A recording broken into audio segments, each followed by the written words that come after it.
Why is the building so tall? Ayaka raised a hand and asked the robot.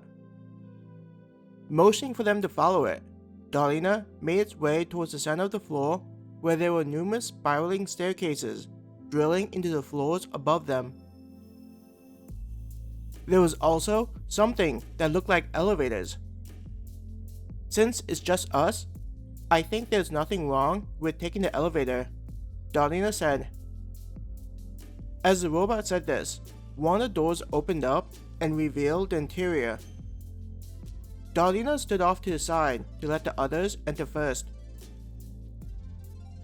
None of them asked the robot where they were going.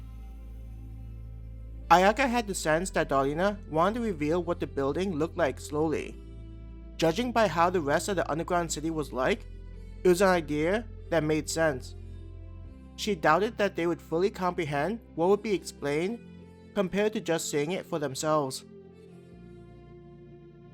Once they had all entered, Darlina followed them into the elevator. Pressing on one of the buttons, it came to life and lifted up towards the floor above them.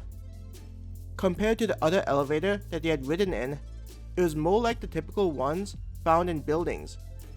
There was no way for them to see outside.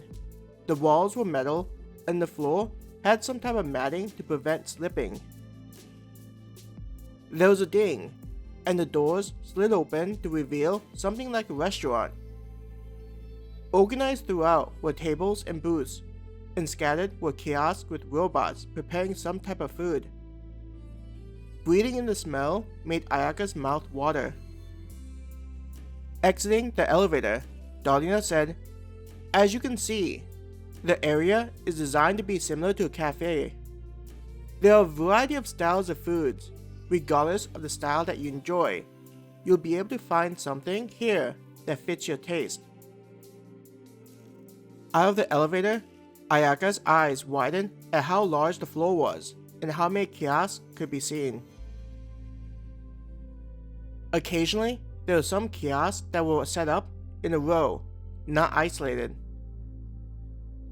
The robots in each of the kiosks were going about their duties, sometimes pulling something out of a pot. Ayaka noticed one of the things being pulled out were noodles, with how the robot tapped out the water. "Are all of the floors like this one?" Kawa asked as she turned her head to look at everything around them. The higher you get, the more specialized some of the floors get. Instead of having a diverse selection, it may be limited to just one style. We have one floor that's dedicated to foods found in the Union, Darlina explained. But for now, you'll be restricted to items on this floor. Raising an eyebrow, Tanaka asked, "Why is that?" "Are the higher floors pricier?" Mizuki asked.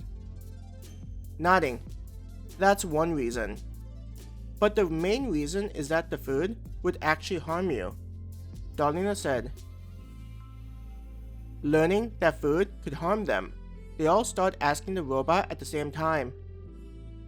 "What do you mean the food could harm us?" Masio said.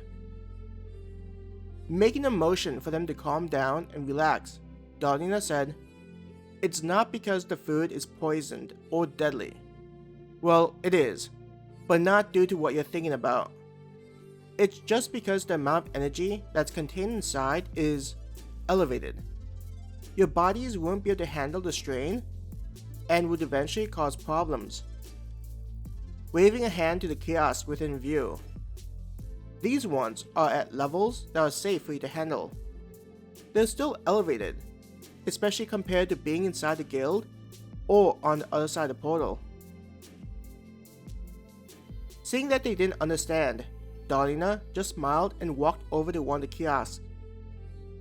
Ayaka and the others were curious and followed after Darlina, wondering as to what it was up to.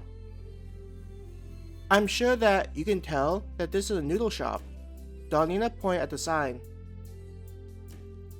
Like Darlina had said, it was a noodle shop that seemed similar to the ones that would be found on the street, selling to people going into the market.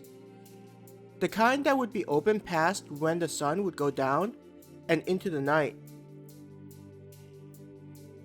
How about you try this out? Dodina offered to them.